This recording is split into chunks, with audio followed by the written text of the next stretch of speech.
This is always the best part.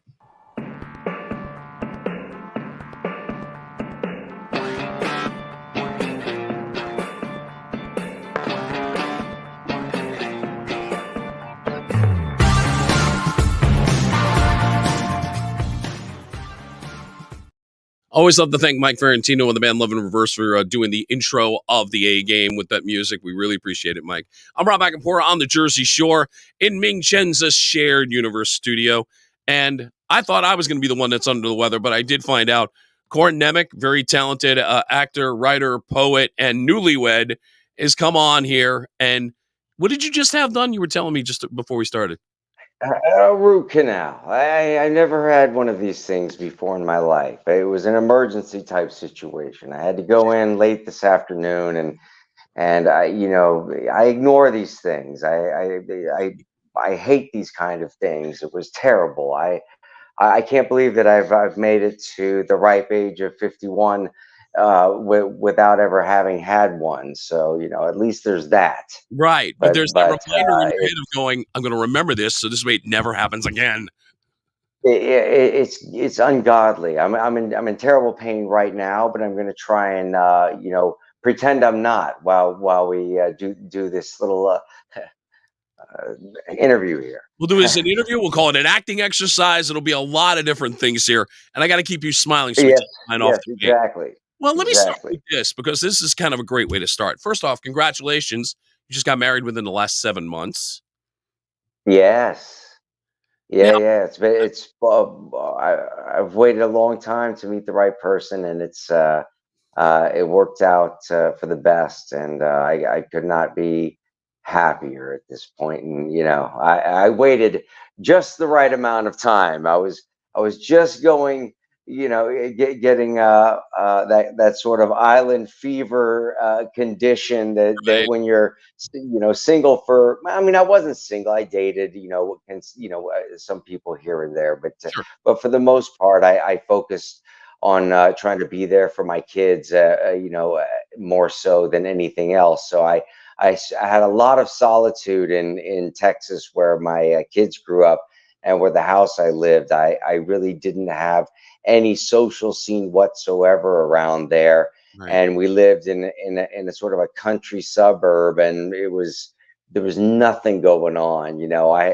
I had two guys that I hung out with. One was my contractor who did the work on the little farmhouse that I had bought. We became really close friends. His name's Steve McQueen. Mhm. And then and my buddy Spencer, who we were good friends because, oddly enough, his brother was a really great animator, and he had developed a animated series that we were trying to get off the ground around 2006 or seven with Paul Mooney, the famous Oh yeah. stand-up comedian. Well, Very I grew up with his son Shane, and we had come up with a concept. Not Shane, his son and I didn't come up with this concept, Mhm. but I came up with a concept with some other partners called the American President, with the idea of Paul Mooney being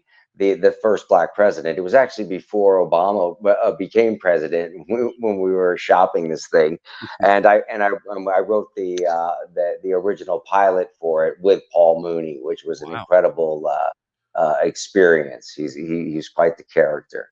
So I'm guessing you were just more of a workaholic for all this time. And with that, it does pose the one question. Did you ever think at one point in this whole thing, you're thinking, it's just not going to happen for me. I'm probably not going to meet the person. I'm not going to get married again. I'm not going to do this. So let me just throw myself into my work and we'll see what happens.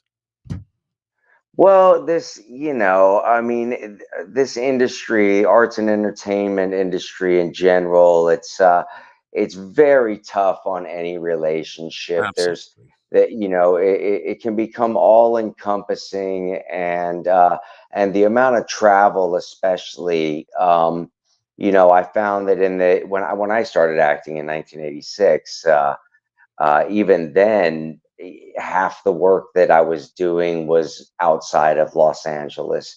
Right. So, but there was more. I was doing more work in Los Angeles in the 80s and 90s than I certainly started doing later on in the late. I started being I was up in Canada a whole lot, Hmm. and over and then in the 2000s over in Bulgaria like 5 or 6 times on different projects, and over in the Philippines several times, and just I mean all over the place. Lithuania once.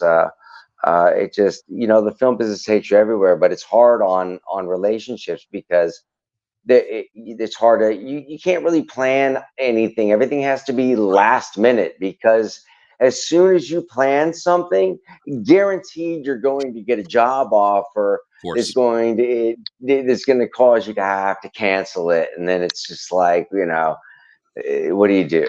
Right. So But I'm guessing Sabrina was just totally on board with this and kind of, she's not in the industry. So she's had to kind of digest this as you go along, but she's been totally like, hey, do what you got to do. I'm here. I love you. We're going to make this work. yeah, yeah. I mean, but she has, some experience. She was in the music business a bit, doing Okay. A&R and stuff back when she was in her 20s, late 20s and Yeah. stuff. And I think that that she was around the arts and entertainment industry Right. for about six or more years, heavily, and Right. I think well understands what it entails, and also. Um, she has the ability to come and travel with me, come and Right. see me and do all of that, more so because she, her employment, she's self-employed, Right. so she can fluctuate a bit, on her own. And whereas because I did date, quite a bit outside of the industry, Hmm. well, I guess what people would call normies, Nice. I just I felt like there was just something that was more, I don't know, normal to me about that, I suppose. But somebody who does have a regular career job, Right. that keeps them in one city for the majority of the year and all of that, and no matter how great it is, there's no flexibility there, and over a period of time, it just really gets tiresome for anybody to be like the Right. second fiddle to somebody's career. Sure. Understandable. Christian, Yeah. you can go to the photos because I want to show you how happy these two are. Give me photo number 3. I took the liberty of taking a look at your YouTube video and got a couple of spot photos, and that you two just look amazing there. And by the way, you pull off pink incredibly well.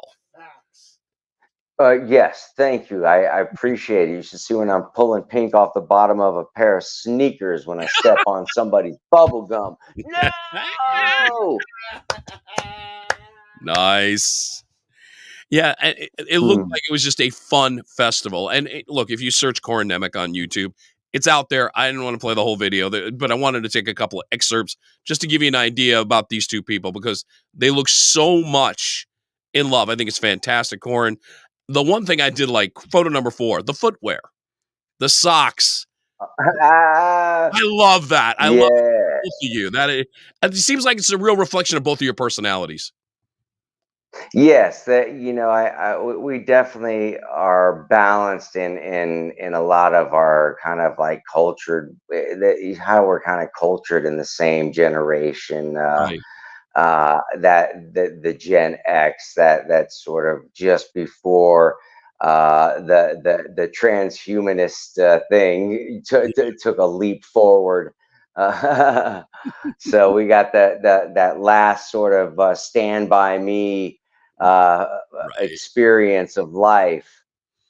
Love it. Oh, and I did notice Yeah. some very interesting guests at the wedding. If I may have the liberty of photo number 2, not often you get to see a living legend of the school of wrestling like Hulk Hogan.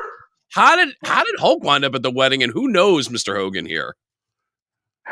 Um, well, I've my my wife and his wife are both very close friends, Oh, that's and good. they've been friends for a very long time. Right. And so it was sort of just how fate works out, that I've had at different pop culture conventions, things like that. I've seen Yeah. Terry around a bit, but it was very cool. He had some beautiful words to say, and he's a really down to earth guy, man, and he's been through this industry even longer than I have, which is Sure. hard to believe. But and he's just a legend. I mean, you want to talk about legendary status. There's few people who are more well known on planet Earth. You got to get into the level of like American presidents and the biggest rock stars on planet Earth and stuff like that to get to the level of visual awareness that people have of that guy's handlebar mustache and Yes. Hulk bandana. There was one other photo, and I'm gonna ask because it's photo number 6, and I'm looking at this guy, and I'm gonna ask, is that Clancy Brown? No, man. No, Chris. that's John. Christian, my That's engineer, that's we had a bet. We had a bet. He's like, no, it looks kind of like Clancy Brown, but it's not him. And I'm like, oh no, it's got to be. Okay, I lost that bet. no, that's Clancy's got a no, doppelganger beyond, man. That's wild. no, that's funny. Uh, There's another guest I'm going to get to a little later on, who's a good friend of yours, and I'll explain the London factor a little later on here on the A Game. Here with Corin, yeah, sure. absolutely. Um, Fantastic with the wedding. You also had a movie come out within the last 6 months that you were involved as an actor, but also creating the screenplay. So you took the graphic novel of Dead Man's Hand and created the screenplay. How difficult was it, or how easy was it to take that graphic novel and try to make it gel for a film? Well, graphic the thing about the Minor Brothers have a great story. It's a trilogy. Right. The Dead Man's Hand is the first in 3 books that I hope that they all get made. But the one thing about graphic novels is it's the story doesn't have to be as interconnected, interwoven as you know the plot points don't have to make much sense. There's Hmm. things can just happen because they happen, and Okay. and that's true too in film to a degree, but there it was challenging. It was challenging, but in a great fun way. The Western genre is something that I've always loved and was never afforded a moment in my acting career up to that point to be able to act in Right. or to be a part of and to actually get to sit down and write it. And there was no see Brian Skiba and I he directed and he did and he wrote the director's draft of that script, of course. We had done a film a number of years earlier called Rotten Tail, and that was also a Source Point Press graphic novel spinoff. And it was just a horror comedy, real Mhm. grindhouse, super 80s.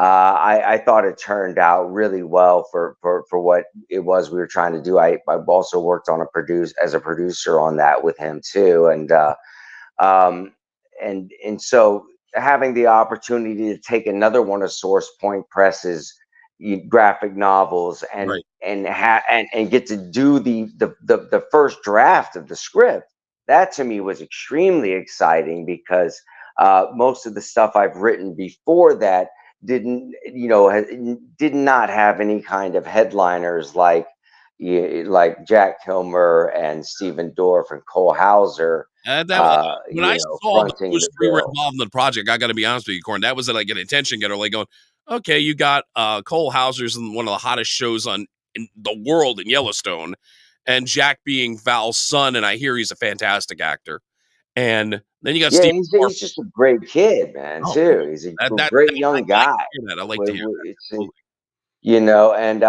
and I know from growing up in Hollywood myself. By the time you're in your mid 20s, man, it's a crapshoot. Which Yeah. which way you're going to land. Right.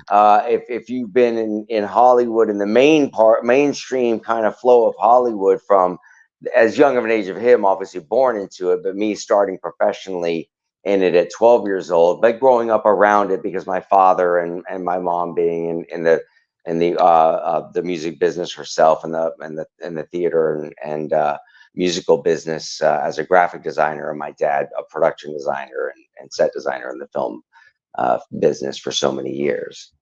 Well, you make a great point that I want to get to in just a second, but if I can get Christian, scroll down. I want to get the photo up so people can see this. The movie photo is where I lost it. The poster, yes. There you go. Bang. By the way, now available on Apple TV, on Vudu, on Amazon Prime. You can go and enjoy this movie, which also features Randall Batinkoff, who, by the way, back in the day did a film with Cole Hauser. You know, interesting the ties that bind, school ties they did together a long time ago. Costas Mandylor, another very good actor. And of course, my guest, Corin Nemec, who was also a part of this. So get it at home, enjoy it, and understand why this may be the beginning of, like you said, hopefully the beginning of doing another chapter in that series of the graphic novels. Yeah, Randall Bancroft and I did a really cool indie film together back in the '90s, with Ione Sky, called Free. Just Free, just the name Right. Free. I have a VHS copy of it, but it's never really, no one's ever seen it. It's a fantastic little film, but the guy who produced it, and he had a great young director, Kevin. Gosh, what was his name? Anyway, sorry. No, that's okay. uh, You go it back was so to many years it. ago, but Come that, on, man. but it turned out really great. But the investors were so desperate for their money back on it that they just didn't have any patience, with it at all, and they forced the producer out of it, and they got their own, and they found, I don't know, it came out on, maybe it went out on VHS, or I mean on DVD or something, for like, for 15 fucking copies of it or something, but it's never been seen. It's never been seen, but it's a great little film. Let me ask you. Maybe I'll put it out There you go. secretly. But in your career or just around you, does that happen more often than people think? Because a lot of people don't understand that. How do good projects just disappear? Or how does they discover a movie and they'll discover it on cable? Like, why didn't I see this sooner? These things do happen Yeah, frequently in Hollywood, don't they? yeah, probably not nowadays, with so many platforms to stream on. it's Right. it's pretty difficult now. Probably the difficult thing is, even if it is released, finding it. Mhm. With everything that's out there, you Right. really gotta.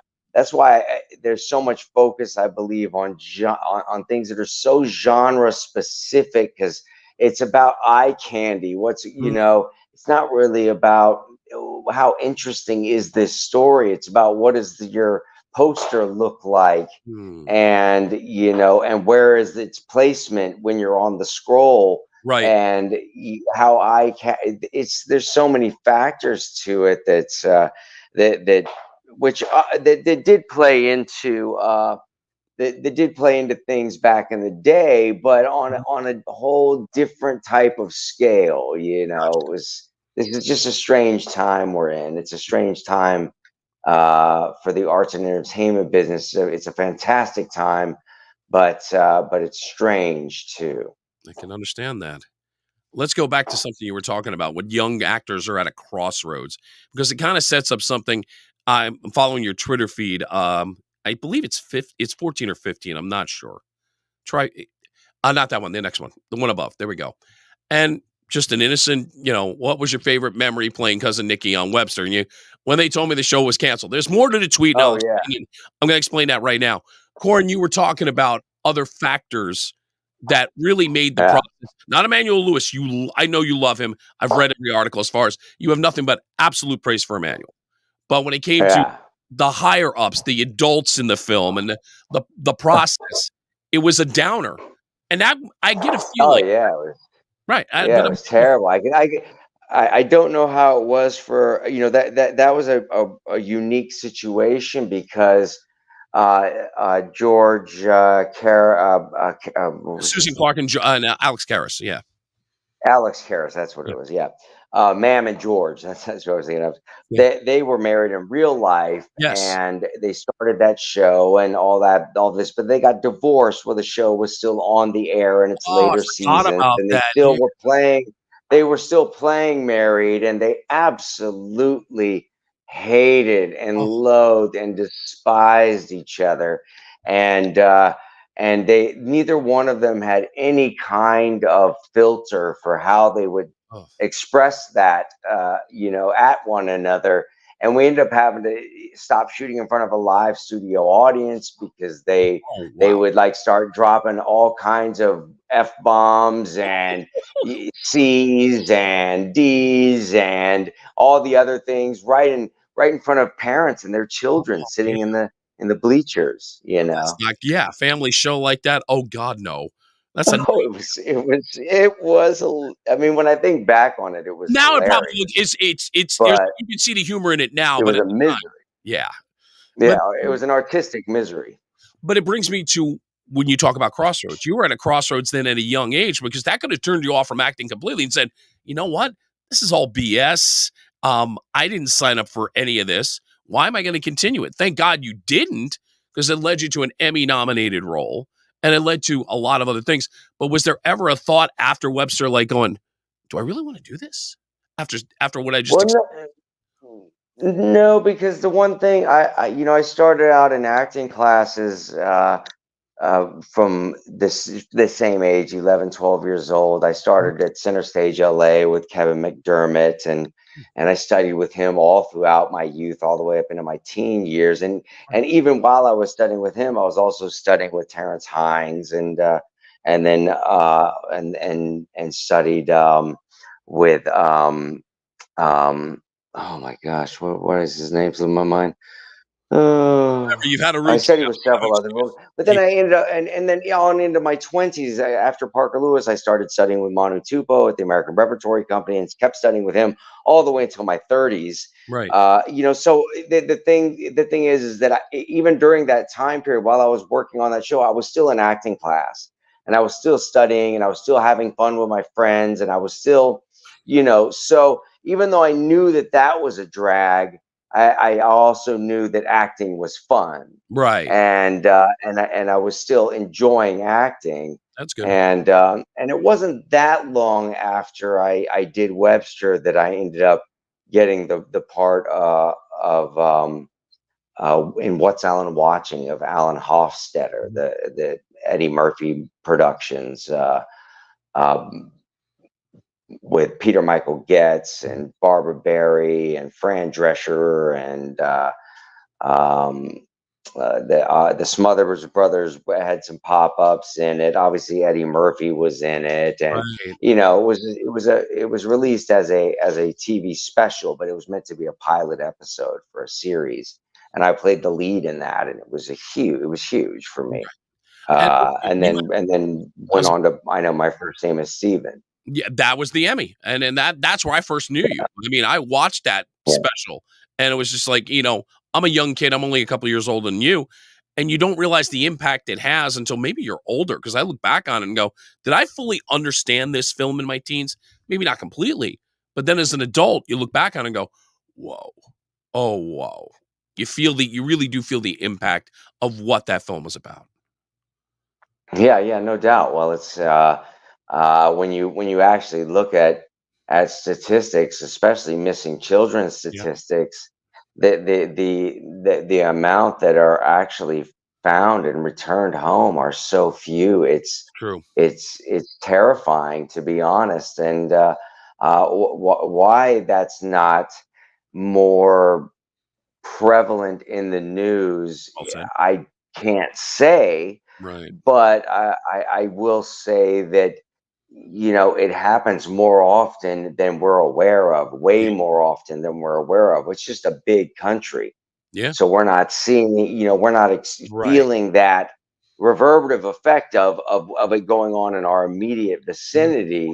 And But the amount that are going missing every year that are never found, whether that's from the young age that Steven Stainer was when he was kidnapped at 7 years old or younger, or Right. even those that are kidnapped in their teen years and trafficked or whatever. It's really shocking, but I guess maybe it's just one of those subjects that's so t- taboo and dark that people would rather put blinders on and I, assume the best. I get what you're saying. I hope that's not completely the truth, but that was my first exposure as a kid to that whole topic. So it does have a Yeah. more prevalence as you get older because you so go back into your mindset when you start seeing things like this on TV. I remember, oh my God, I know my name's Steven. That's where I first saw this subject matter. And that to me is probably the strongest connection I have to your career. I mean, I was like everybody else in the 90s. I watched Parker Lewis. I don't deny that. Synchronized watches, everybody. Come on. And the funny thing is, I was in New Of York course. recently. And I was in New York recently. And there I am walking into the theater district. There is the biggest Swatch store I have ever seen. In 2024, here it is, proving once again everything old comes back. So anybody that says Parker Lewis Far out. is dated, you are way, way wrong. It is just a fun to me, when I was watching it back in the day, I felt more this monkeys feel to it at times. That it had that feel of a monkeys episode at times, but different subject matter. But Totally, it was 100%. I can thank see that. Uh, that's a good comparison. But the actual cinematic style was based off of 3 O'clock High, that classic '80s yeah, comedy with Lasco. Casey Yeah, Shamasco Lasco. starring in that, and where the camera was a character in the Yes, movie. very much so. It wasn't just a voyeuristic point of view. Mhm. It interacted and played within the story itself, just Very like much the so. people. Mhm. And so that's the exact model that they used for the first two seasons of Parker Lewis. Obviously, the third season was after the Fox had been purchased, and they changed the executive staff over at the television in the television division, and they decided during hiatus that they wanted our show to be more like 90210 than Parker Lewis, and that's why season 3 is not the same show, because they thought that they knew better than and they demanded those changes. Proof is in the ratings because you look at the first two seasons. You had almost all of the first two season episodes were 10 to 12 million viewers. The show didn't need Yeah. anything. And then all of a sudden, I'm gonna walk you over to the other room so I can grab my phone charger. I just noticed I'm absolutely. down to No, 5%. no, That's we get a little action with you here. that ain't While you're cool, walking, man. I will talk and remind everybody that season 3, because of that change, the audience was cut in half. So the brilliant minds over there, basically ruined a good thing. Unfortunate, I mean, because that show could have gone longer. It really could have.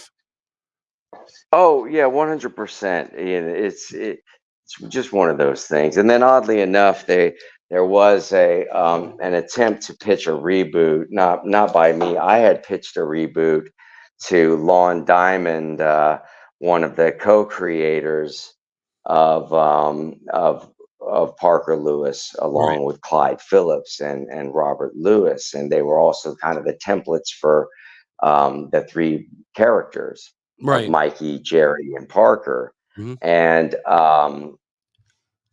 they, so they pitched the concept of Parker Lewis's kids, and everybody has kids, and now they're all at Santo Domingo, and Yeah. it is what it is. But Right. I had gone and gotten in touch with him, and I had pitched him a concept that I thought, because of the way that modern times are and all of that, and when you turn things on their head, how well sometimes it works, was doing Parker Lewis Can't Win, and Mm, that his best years were in high school, and that ever since then he's been thwarted from any success by Miss Musso and the Lemmer and Right. all that, but I staged it where she became the mayor of Santo Ooh, Domingo. there you go. Lemmer became the sheriff. Mm-hmm. Jerry was a local judge, was the district judge, Right. and Mikey was a famous rock star who was moved back to Santo Domingo to retire, and Kubiak became one of the most world famous wrestlers in the Right, history of that's right. Remember wrestling, Kubiak. and I'm so now just glad you owns a restaurant, a pizza parlor, and Parker Lewis is like couch surfing, nah, trying to come up with his next big.com idea or this, that, or the other. And everybody's tired of hearing his shit. And we even had when I developed it, because I didn't just develop it alone, but I did pitch it alone. But I had a concept that he had a tent in a local park, and but when you crawled inside the tent, when right. you cut to interior tent, Mhm. you'd pull back and reveal that it's like this lavish, big, huge, like Bedouin style. He's got like Nah. all his shirts lined up. He's got a flat screen TV. He's got you know what I mean? That Yes, you. I'm picturing this. This is hilarious. Oh my god. Yeah, it would be outrageous, and just his attempts at finally making that comeback. Right. But and you could even use flashbacks and things like that from the show, and interlace old stuff from to set up where we're at in present time. Anyway, it's never going to happen. But it No. was fun. It was fun to pitch it, and I had hoped that I was going to be allowed to go and pitch it with them, but Sure. the other concept got pitched in its place, Mhm. and unfortunately, they were like, "Meh." Yeah. Mhm. Well, let me at least get photo number 11 up here and just remind everybody of the beauty of the show. Which, by the way, I read was like there are a lot of foreign countries where this show was huge. Like France was one of them, where it was really just a blockbuster hit. I mean, even being in the France, United States. Germany, Yeah. Spain, Israel, many areas of South America too. Wow. The one place I'm actually really surprised it didn't become just some almost religious, fanatic cult classic was Japan. It never really crossed over in Japan, and it was so anime, you know, Well said. and all of that. I don't know. I'm not sure if at the time when it was out in the '90s, because Fox was there may not have even been a distribution line in Japan to even show Good point. anything coming out on Fox. Right. And by the time it went into syndication, maybe it would have been too late. You'd have missed the boat on it. But if it had come out in the '90s in Japan, the same, it would have been, we could have kept doing the show just on that syndication alone. Let me Enough tell said. you, it would have been a huge hit. It's funny you mentioned syndication. Now you benefited from that with Stargate, even with all the reboots that were going on. Well, now I was under Canadian contracts Oh, now, okay, all right. Now the truth Canadian comes out. Okay, all right. Canadian Canadian residuals aren't anything close to what you Enough get said. south of the border. Right. So in other words, it's sort of like, oh, I can live on the residuals. It's more like, hey, honey, we're going out to dinner tonight. I got my check for the year. That kind of thing. Yes, exactly. And by dinner, meaning we don't have to get out of the car to get the food. Oh God. Where's that photo so I can give him some credit? Photo 13 from Stargate.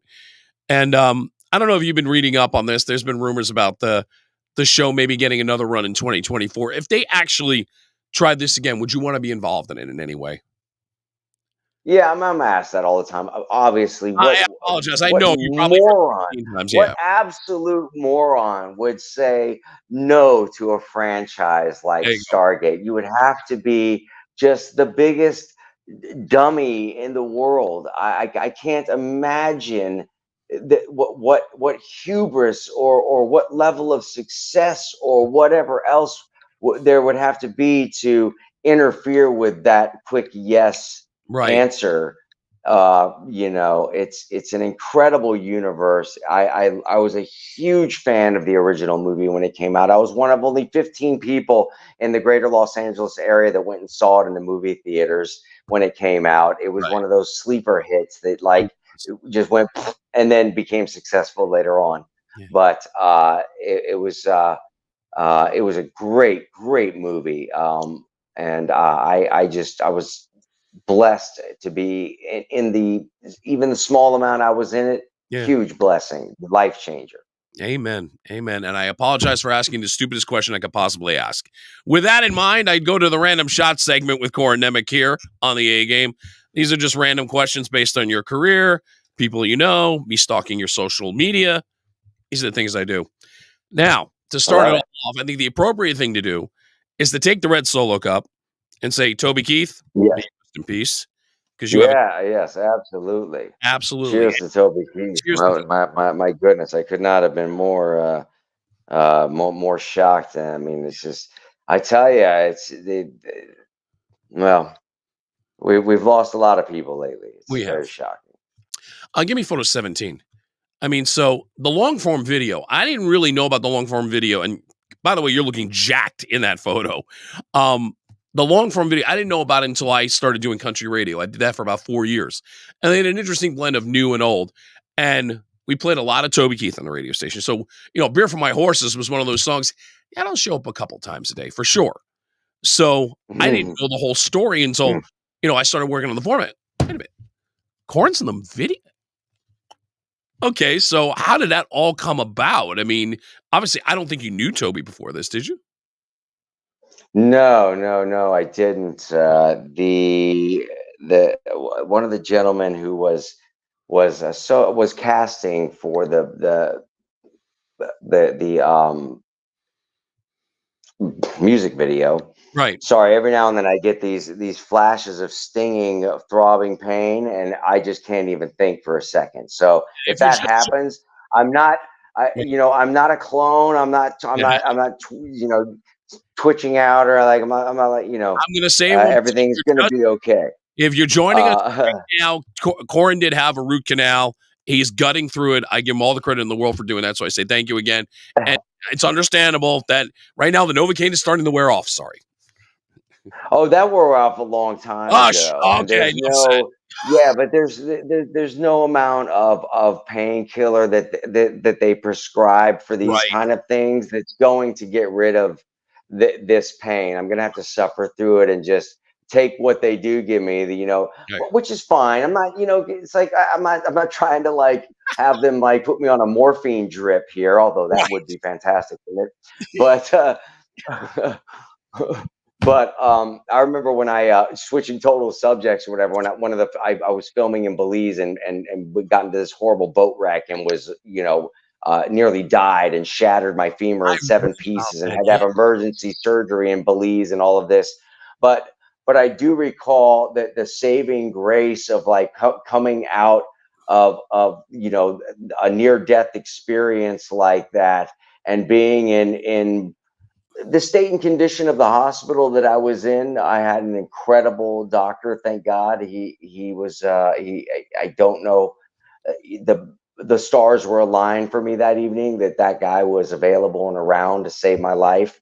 Now's the time. But in Belize, they are very friendly with the morphine. I can tell you that, and I was extremely thankful for it. Amen. We'll go back to Toby now. So as far as the video went, you come together.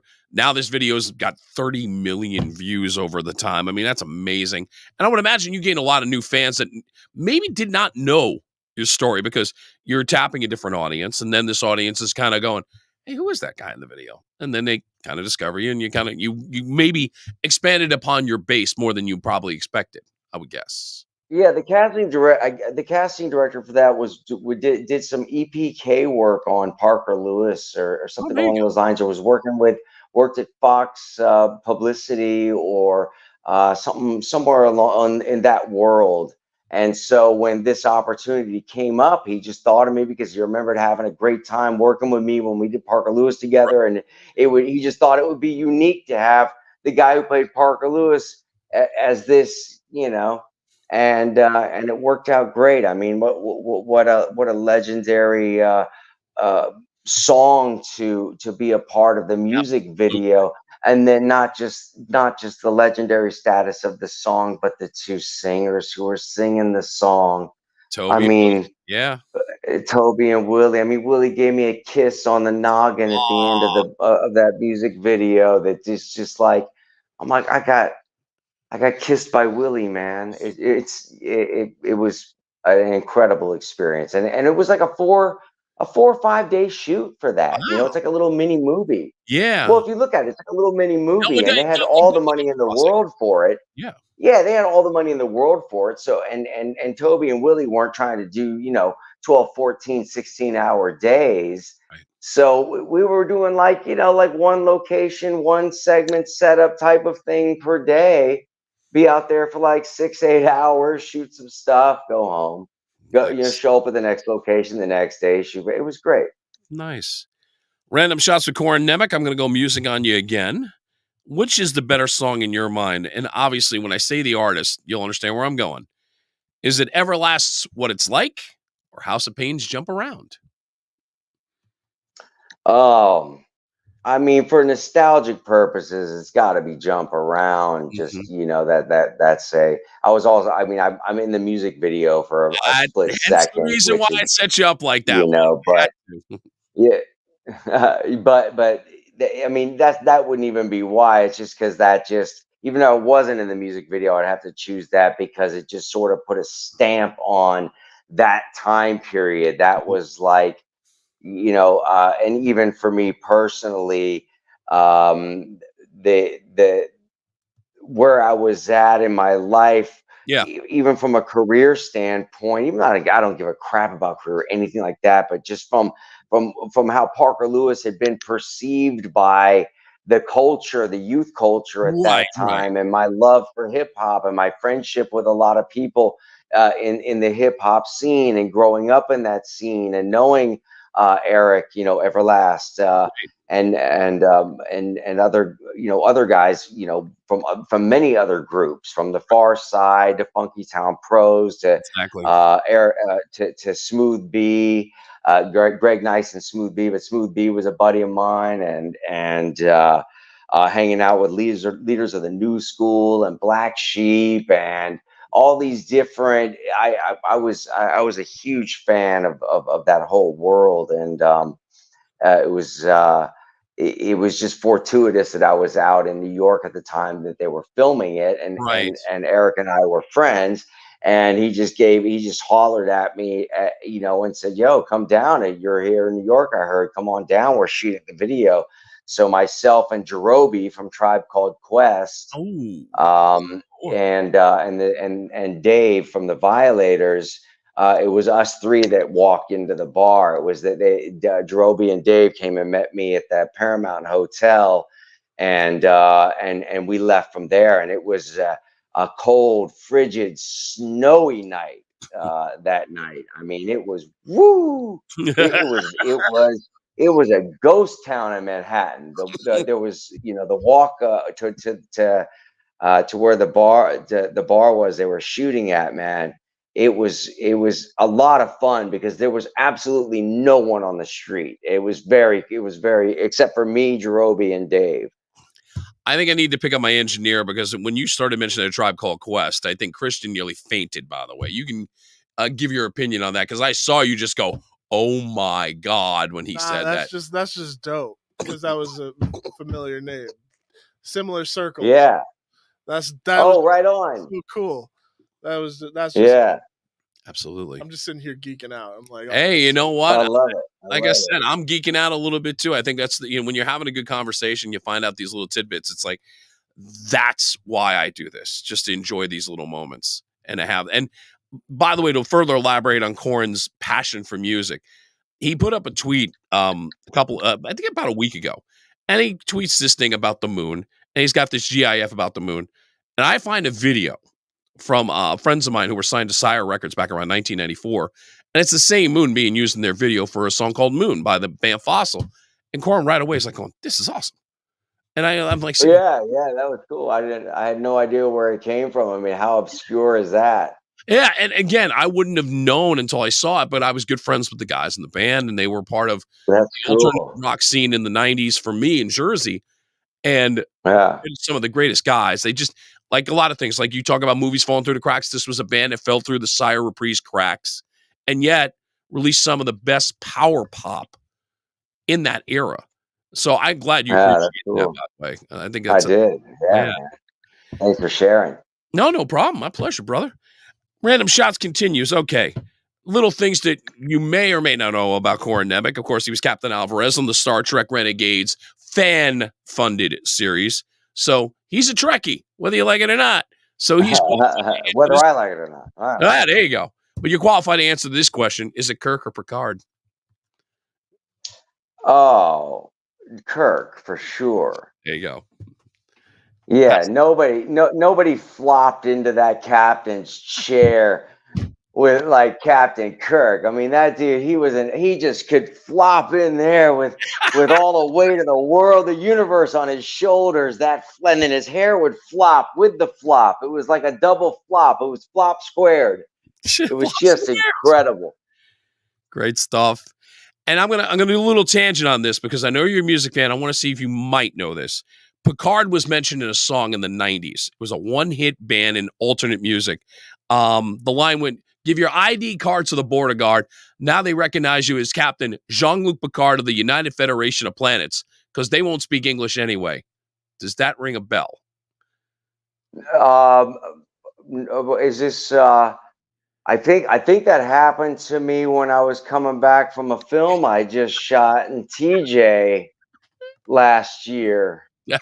I left my passport and was at the border cross, and I think that was my exact dialogue. Were you guys filming me? That might have been my exact dialogue.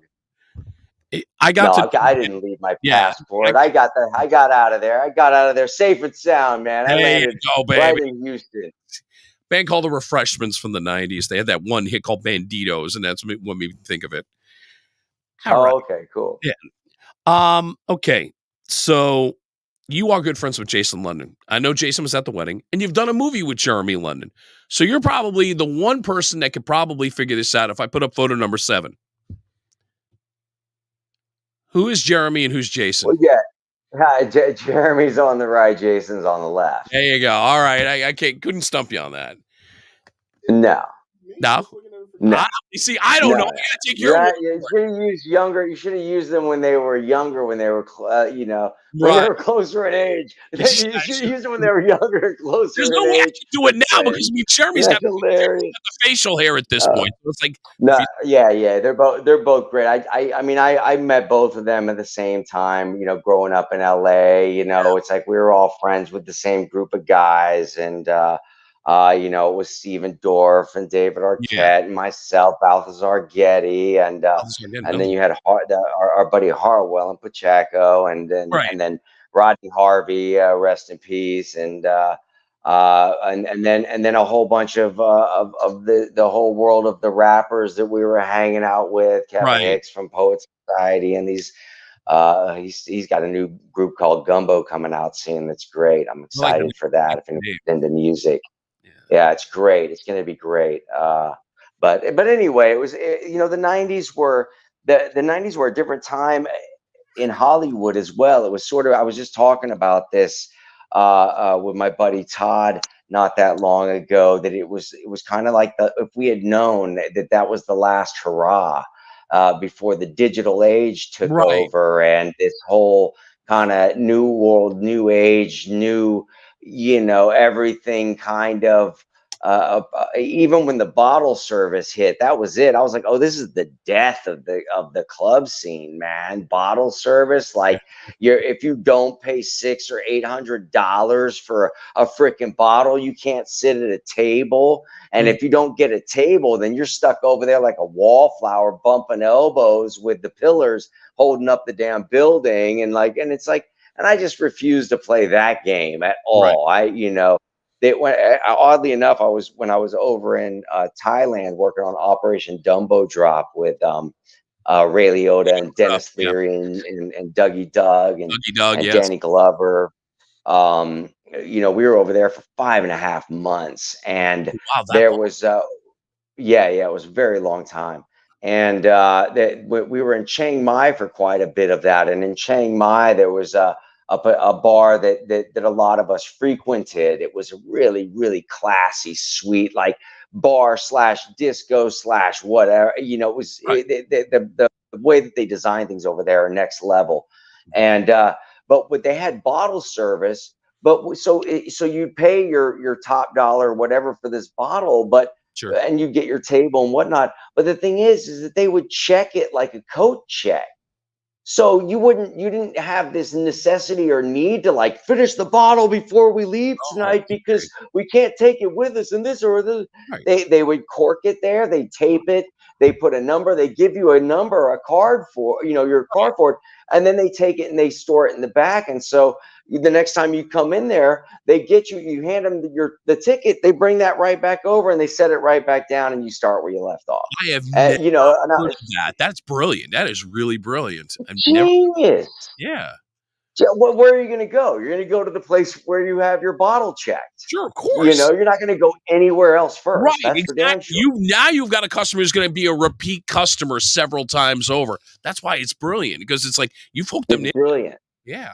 So when they started doing the bottle service in LA, I kind of thought somehow it might lean in that direction, and it just didn't. It's purely like just to grease you as hard as they can grease you, and then sell you on this charade like you're the man or the woman for the night. Popping bottles, doing the thing like they do in all the music videos and stuff. I'm like, bro, come on, man. People are so delusional. You're making me joke because I'm laughing so hard. I love it. Random shots with Corin and Nemec. With Corin Nemec. Okay, I've had too many shots. Anyway, when it comes to your career, you've done just about every genre, dude. You've done comedy, you've done drama, you've done thrillers, you've done probably two of the most intense characters anybody could do at one point. You've been Ted Bundy, for God's sake. I mean, before I ask the question, I got to ask you, when you immerse yourself into characters like Richard Speck and Ted Bundy, I mean, do you immerse yourself so heavily that even your friends and family around you are like, oh, you know what, just stay away? Because I would imagine. No, man. No? No, I fortunately, I only had a brushing pass with the method, Okay. which is it's probably, his name is probably slipping my mind because see, I'm an anti-Methodist, if you could call it that. I think I just coined that. But I studied it for a short time in the early 90s, and it did more damage than it did good for me. Okay. And then I started studying with Manu Tupou after that, and he had a process called the New Era Acting Technique, which he called a creationist technique, which is where if you develop your character well enough, you don't have to ever rely on anything from your own life or any other kind of emotional trappings or imagine or anything else that you might use to conjure emotional realism. It shouldn't be necessary if you can do enough character development and believe wholeheartedly in the character that you're playing and the reality that is, then it should be there. But anyway, so when it came to playing those roles, it was like putting on a hat and taking it off at the end of the day. But with Ted Bundy, that was one that just rubbed me wrong after like day 3 or 4. There was just the guy was such an epic low life. And I know there's lower lives than him, and I know that Richard Speck was low enough as it gets, and they're both disgusting and all that. The only way that I really was able to justify even enjoying playing the role of Richard Speck was in that he was an alcoholic meth head, and he was psychotic by nature. The guy was abused terribly growing up as a kid, and was just as and never recovered from the psychological trauma that he underwent, Right. and was from that point forward a mental wreck. Right. So in embracing that character, it was easy for me to justify why he's. But with Ted Bundy, he loved what he was doing. Right, different And animal. he really, it's a whole different animal. He was so obsessive and compulsive about it, and sane and meticulous, and it was just nauseating, absolutely nauseating. Had to be. But learning this way of acting and knowing that you've done just about every genre. I mean, you've even done faith-based films. So I look at it and go, you've done faith-based, you've done Christmas, you've done comedy, drama, suspense, thriller. Is that what you learned, the way you do this? Is that an advantage then? Because you can pretty much go, okay, I can do so many different ways by learning the way you've done acting. Yeah, Just man. for you. Manu's, yes, and the one thing that I'll say is also having studied with Manu all the way until his passing in 2005 from 1994, Right. was that he wasn't teaching new era acting technique. Wasn't just a methodology for acting on the stage. It was a methodology for also experiencing life from as an artist. Right. And he always, I'm not going to go too into the weeds on him and everything. I could talk for hours, but he always stressed that we're only actors when we're acting. And if you're walking around in life and you're telling people that you're an actor and that you're this and that, Right. and you're believing in this big grandiose idea of what the social outcome of being a successful actor is, right?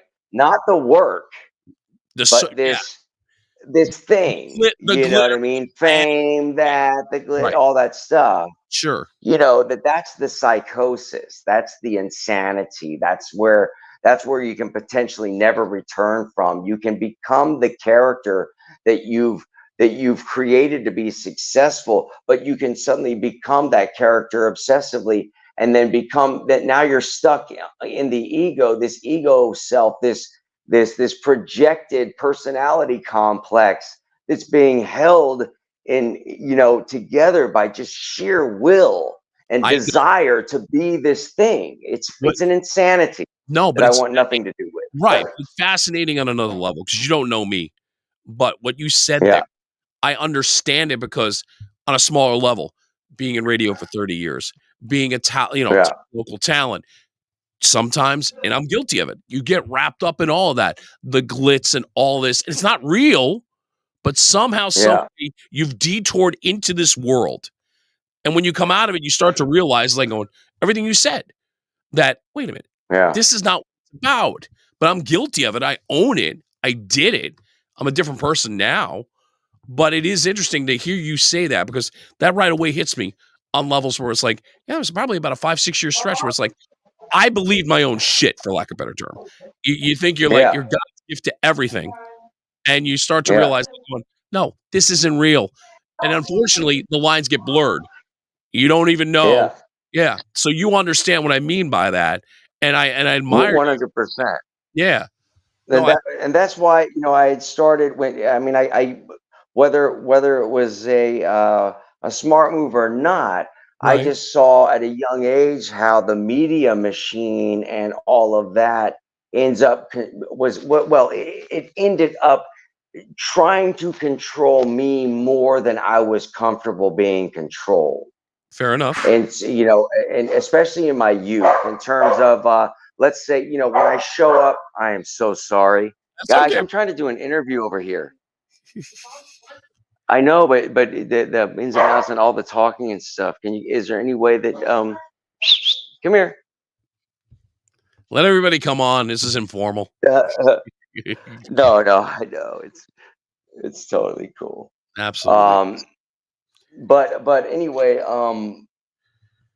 I forgot what I was saying. No, but like you were talking about being sucked into the machine. You were at a young age, you kind of knew that you didn't want to get sucked into that, and you kind of Oh, but yeah, no, I was just saying, for instance, just showing up to, having an interview with whatever Teen Bop, this, that, the other People magazine, you had to go whatever it is, but 90. arriving there and they have a wardrobe department set up. They have a whole bunch of clothes that they want me to wear, that this designer sent over, that this thing is, and they want my hair to look like this and this way, and it's going to be that, and all these, and I just, and I hung out with cats because I was a graffiti artist growing up, Right. And most of my friends, like that's why David Arquette and I were good buddies, and Balthazar and I were good buddies, and most of the people that I met growing up, Seth Binzer from the band Crazy Town, and Mickey Avalon from Butterfly. Oh, yeah. and yeah, all of us knew each other in high school and all that time because we were all graph heads, we were all taggers, we all were from different crews around Los Angeles, and all knew each other, and became even tighter because not only were we graffiti heads, but we were also working our way professionally into the arts and entertainment business on some level. And so that I had to answer to to the streets Yeah. with these photo shoots of me, pretending like I'm flying like Superman on a bar stool, wearing some stupid striped shorts and like some flowery shirt. All this, whatever, the ridiculous, all the things that you do, leaping in the air like, oh yeah, and all. I had to answer to the streets, you know what I mean? And like they would just all, because they all had sisters, and they'd be like, "Hey, look what I found hanging on my sister's wall today," and Of they'd show me course. my own centerfold, and trust me, there were some things drawn on it that weren't supposed to be there, but they'd show me that, and and I'd Right. have to be like, "Yo, bro, what am I supposed to do?" And it was really, actually, it was that kind of that pressure that also drove me to, at a certain point, just say no. Just say, listen, if I don't like the clothes, I'm not wearing them. You Right. guys can photograph me and what I showed up in. This is for an interview. This isn't for, I'm not selling these clothes. You Right. guys aren't paying me for this. This is all for free here. You know what I mean? I'm not sponsored by this company. I'm not whatever, So it just, I when and then when I started acting in Manu's class was that was really fundamental because he was saying the same thing I was feeling, Right. but articulating it in a very spiritual kind of way, where the sole purpose of being an actor should be the experience you're having when acting, and that's it. I like that. I like that a lot. Period. Job done. You Done. know what I'm saying? Yeah. And that's all it's been for me. And then the Michael Caine school of acting of like, you don't say no to an opportunity, a viable opportunity to practice your craft. Right. So, Michael did a lot. Yeah. yeah, I could have sought out the TMZ things and all of that. So much of this stuff is staged. That was the other thing too. Even as a teenager in Hollywood, with Right. the big time PR reps and all of that, they're setting me up on teen dates with this actress from this TV Right. Yeah. show, and this model from this thing, and they totally do it. And then you're suddenly in the picks and pans of this. Oh, is it teen love? Is it this? No, it's a setup. That's what it is, But you sound like, despite all that, where you're at today, you're very comfortable in your own skin. You're comfortable with who you are. You are a working actor. You are got other projects that you like to do. You write poetry. You'll do a screenplay. You're passionate for music. You've got a great wife. And it sounds like you're very happy in this stage of your life. So I applaud you for that. Yeah, thanks, man. Thanks. Certainly. I mean, there's artistic frustrations that I still have, but there's ways through and out of that. I got some great films coming up. The Heather Graham film, Place of Bones, with Tom Hopper, is going to be fantastic. Audrey Cummings did a really great job directing that, and another film with a part I have in it that David Lipper also produced, called Joe Baby, with Harvey Keitel and Ron Perlman and Deacon Lockman. Nice. That'll be coming out at some point here. And then another one called I Feel Fine. It will be coming out soon. It's a heavy drama, teen angst drama, playing the father of a suicidal teen, and a movie that I wrote and produced with myself and Kelly Sullivan and Brian Krause and Jason London, called Deadly Justice. Will be coming out in the next month or so on different platforms. And I mean, I got to live. And that's just the tip. I mean, there's like 4 or 5 more I can't even remember that are all coming out too. It's different points later in the year. So, I do stay working. I'm definitely getting more interested in the teaching side of things, and have some stuff happening in that area down here in Florida coming up pretty soon. That should be interesting. And then the writing and producing is a very big part of my life as well. Amen. To wrap this up, Christian, there is a tweet that he did on New Year's Eve I'd like to share with everybody. This is photo 16. I'm going to read it. Not that one. You did 15. Here we go. Another new year, but is it new? We make it new. A marker in the sands of time, surely to be erased gradually, like walking from a most vivid dream, only to lose its authenticity as another fictional reality replaces it. True. Life is what we make of it. Make something beautiful.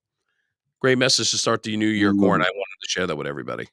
My man, hey, thanks, man. Hey, sometimes I'm inspired. What can I say? Amen. Yeah, I'm actually, I'm working on, based on the new era acting technique. I'm actually probably another 3 weeks away from having a first draft of a book I'm writing, called "Creating a Character for the Stage and for Life," based on Manu's new era acting techniques. So, we'll circle back to that later on. That should be interesting. I'm not having you back. There's no question. It's got a lot of what was in that quote there in it. But no, there's no doubt we're circling it back. We will definitely going to have you back. Even if I'll get you. Yeah, since you're doing a film with Jason, I'll get the two of you on here. I don't know if I can handle it, but it'll definitely be an experience. Yeah, it'd be great, dude. It'll be a blast. Thank you so much. I know you're in a little bit of pain. Hey, thank you, my man. But it's been wonderful. It's been a lovely distraction, my friend. Thank you very much. And that's a wrap for the A Game tonight. Thank you to my guest, Corin Nemec, for coming on. I'll be back in 2 weeks. And don't forget to follow my YouTube channel. You see the address right over there. Not cost you anything. You can come subscribe and find out about the other 104 episodes that happened before Corin Nemec. And he knows a few of the people that have been on the A Game. Until next time we meet, hey, enjoy the rest of your week ahead. See ya.